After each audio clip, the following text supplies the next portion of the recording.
receive it.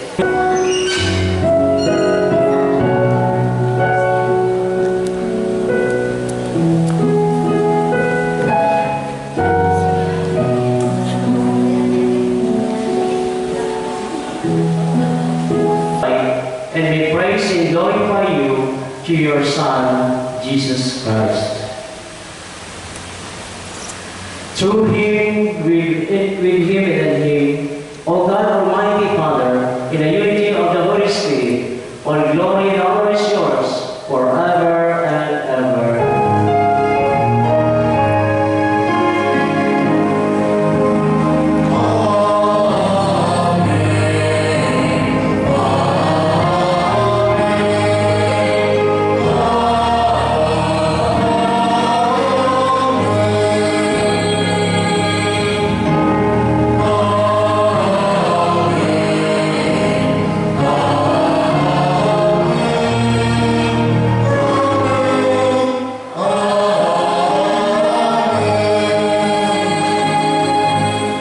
At the Savior's command, informed by the divine teaching, we dare to say, Our Father, who art in heaven, hallowed be thy name. Thy kingdom come, thy will be done on earth as it is in heaven. Give us this day our daily bread, and forgive us our trespasses, as we forgive those who trespass against us.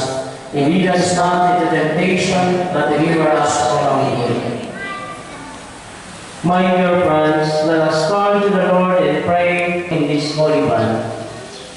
Father, by your power you have made everything out of nothing. In the beginning you created the universe and made mankind in your own likeness.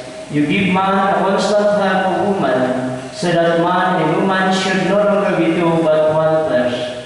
And you teach us that what you have united may never be divided. Father, you have made the union of man and wife so holy a mystery that it symbolizes the marriage of Christ and His church.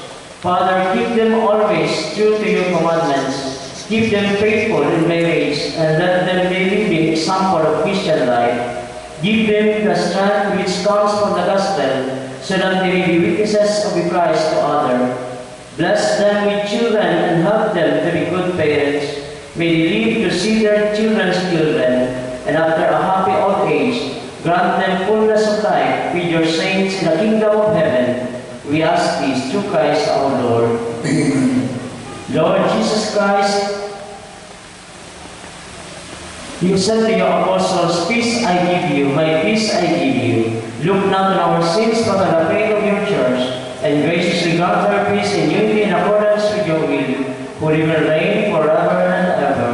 Amen. The peace of the Lord be with you always. And with your spirit. Let us offer each other a sign of peace.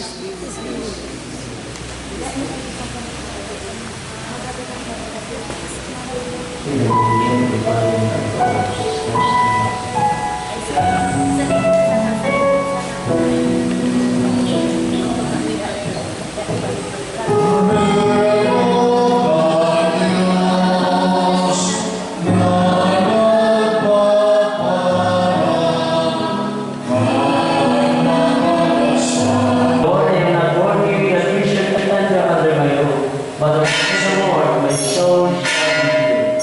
In the name of Jesus.